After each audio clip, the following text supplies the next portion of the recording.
For my creative product, I decided to make a presentation on viral infections and vaccines with a focus on the flu. And what a viral infection is an infectious agent that takes over a living cell with a host, and it has to take over a living cell with a host in order to replicate. And the living cells are in humans, animals, plants, and other things. The virus that invades is essentially genetic material inside of a protein casing, and that genetic material is either RNA or DNA. There are two infection cycles, the first one being lytic and the second being lysogenic. Lytic attaches to a host cell, then injects its RNA or DNA material into the cell, and then it replicates that material and then bursts the cell, and when the cell bursts, the virus that is in there goes to another living cell, does the same exact thing. The lysogenic cycle attaches to a host cell, injects its RNA or DNA material, and then it stays hidden within the cell, and then when the cell replicates, it replicates its genetic material that is in there along with that viral material that is in there. And this picture shows it good with the red being the virus material, viral material, and the blue being the original genetic materials in there.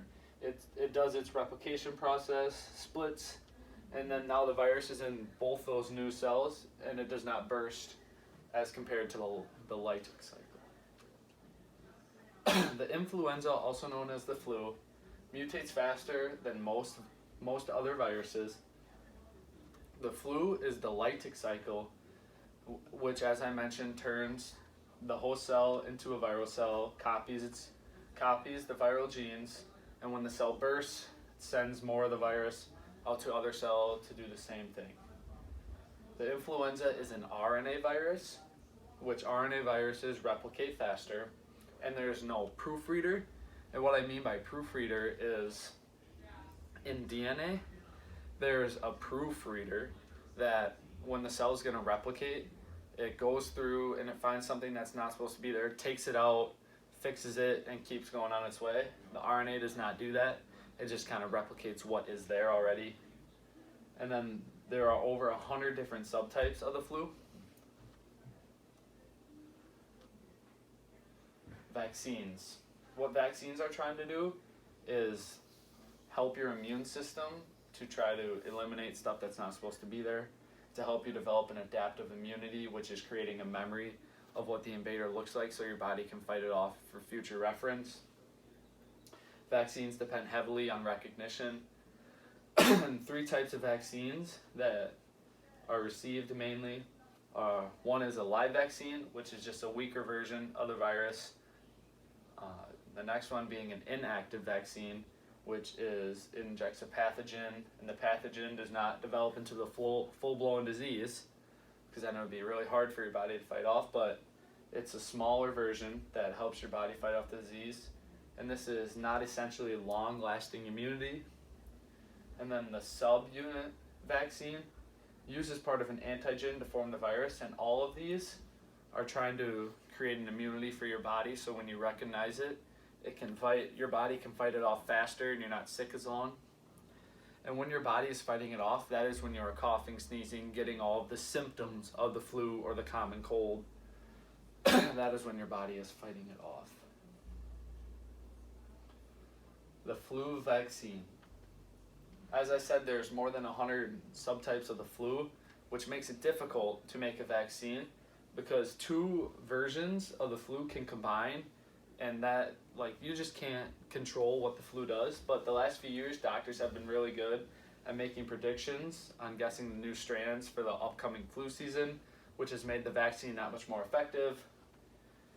The flu shot is an inactive vaccination, and some parts of the world also use an inhaled vaccination, which is a weakened live virus.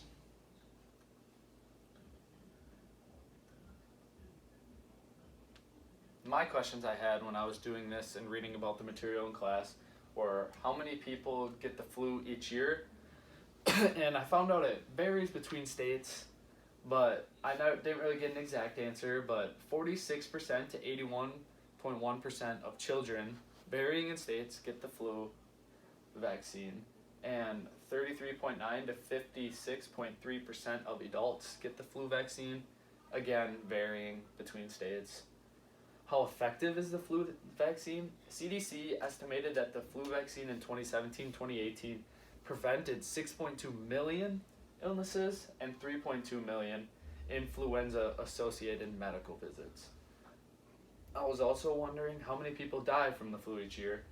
And since 2010, it's estimated, again by the CDC, that between 12,000 and 61,000 people die from the flu each year. My references that I use as all the statistics I got were from cdc.gov. I also used our biology textbook, our class notes, class videos, livescience.com, and I watched TED Talks, and I got my images from either the websites I visited or Google Images.